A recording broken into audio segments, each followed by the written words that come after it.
ഇപ്പോൾ നടക്കുന്ന മത്സരം സ്പെയിൻ വേഴ്സസ് സൗദി അറേബ്യ ആണ്.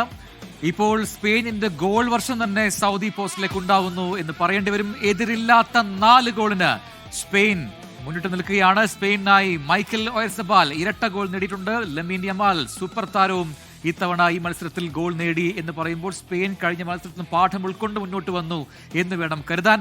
വേൾഡ് കപ്പ് ഡെസ്കിൽ നിന്നും ഏറ്റവും പുതിയ അപ്ഡേറ്റുകളുമായി അക്ഷയ് മോഹൻ ചേരുകയാണ്. അക്ഷയ്, എന്റെ പേഴ്സണൽ ഫേവറേറ്റ് ആണ് സ്പെയിൻ. അങ്ങനെ ടീം മുന്നേറുമ്പോൾ എനിക്ക് പേഴ്സണലി ഒരുപാട് സന്തോഷമുണ്ട്. എങ്ങനെ വിലയിരുത്താം മത്സരത്തെ? ഇനിയിപ്പോൾ എത്ര മിനിറ്റ് മത്സരം ബാക്കിയുണ്ട്? മത്സരം അതിന്റെ അവസാന ഘട്ടത്തിലേക്ക് കടക്കുക. ഏതാനും മിനിറ്റുകൾ മാത്രമേ ഇനി നിശ്ചിത സമയത്തിന് ബാക്കിയുള്ളൂ.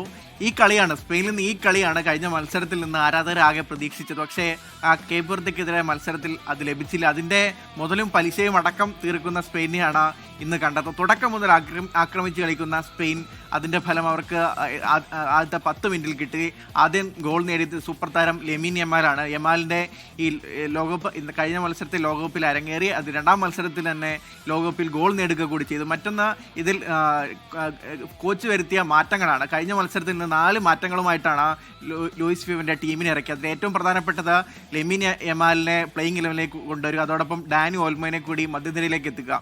ഈ 2 മാറ്റങ്ങൾ കളിക്കളത്തിൽ സ്പെയിന്റെ ആകെ കളിയെ തന്നെ മാറ്റുന്നതാണ് കണ്ടത്. 10-ാം മിനിറ്റിൽ യമാൽ ഗോൾ അടിച്ച്, തൊട്ട് പിന്നാലെ 21-ാം മിനിറ്റിൽ മൈക്കൽ ഒയാർസബാൽ ആദ്യ ഗോൾ നേടി. അതിനുശേഷം 3 മിനിറ്റുകൾക്കുള്ളിൽ തന്നെ ഒയാർസബാൽ തന്റെ 2ാം ഗോളും നേടി. അങ്ങനെ ആദ്യ പകുതിയിൽ 3 ഗോളിന് മുന്നിലായിരുന്നു. ഇതിൽ ഏറ്റവും എടുത്തു പറയേണ്ടത് മൈക്കൽ ഒയാർസബാൽ എന്ന മുന്നേറ്റ താരത്തിന്റെ പ്രകടനമാണ്.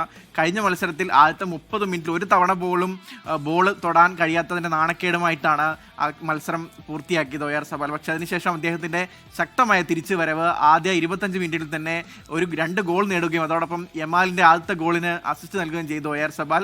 അദ്ദേഹം കളം നിറഞ്ഞ് കളിക്കുന്ന കാഴ്ച തന്നെയാണ് കണ്ടത്. അതിനുശേഷം 2ാം പകുതിയുടെ തുടക്കത്തിൽ സൗദിയുടെ ഒരു സെൽഫ് ഗോളിൽ അങ്ങനെ ആകെ 4 ഗോളിന് നിലവിൽ ഇപ്പോൾ സ്പെയിൻ മുന്നിട്ട് നിൽക്കുകയാണ്. ആദ്യ പകുതി കഴിഞ്ഞുടൻ ലെമിൻ യമാലിനെയും ഒയാർസബാലിനെയും കോച്ച് സബ്സ്റ്റിറ്റ്യൂട്ട് ചെയ്തു. തുടർന്നുള്ള മത്സരങ്ങൾക്ക് അവരുടെ സാന്നിധ്യം ആവശ്യമാണ്. അതുകൊണ്ട് തന്നെ ഈ മാച്ച് ആദ്യ പകുതിയിൽ തന്നെ സ്പെയിൻ സീൽ ചെയ്ത് കഴിഞ്ഞു. അതിന്റെ ഒരു ആത്മവിശ്വാസത്തിലാണ് ഈ താരങ്ങളെ മാറ്റി 2ാം പകുതിയിൽ കോച്ച് കളത്തിലിറക്കിയത്.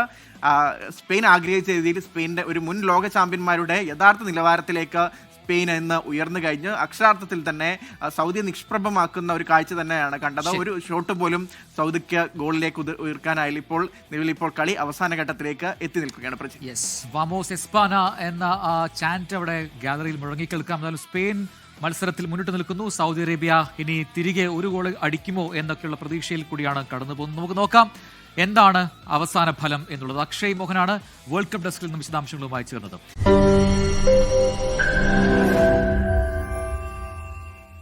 ലോകത്തെവിടെയായാലും ഏത് സമയത്തും 24 വാർത്തകളും ഓഗ്മെന്റഡ് റിയാലിറ്റി പാക്കേജുകളും എക്സ്പ്ലെയിനറുകളും വിശദമായി കാണാൻ ഞങ്ങളുടെ യൂട്യൂബ് ചാനൽ നിങ്ങൾക്ക് സബ്സ്ക്രൈബ് ചെയ്യാം.